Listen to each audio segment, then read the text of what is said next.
प्रभास समांता एक साथ किसी भी मूवी में काम नहीं किया है, आखिर क्या वजह है, आइए जान लेते हैं।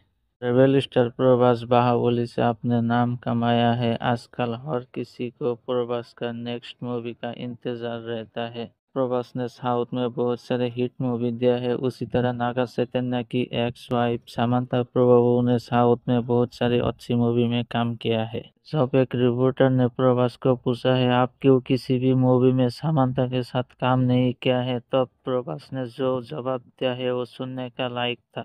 आखिर प्रभास क्या कहा, आइए जान लेते हैं। प्रभास ने कहा ऐसा नहीं कि समांता के साथ मेरा कोई भी मूवी ऑफर नहीं हुआ है। मैं खुद समांता के साथ काम करने के लिए मना किया है अपने हाइट की वजह से, क्योंकि दोनों हाइट की वजह से स्क्रीन में अच्छा नहीं लगता। इधर कहना अच्छा होगा प्रभास का हाइट 6 फुट और समांता का 5.5।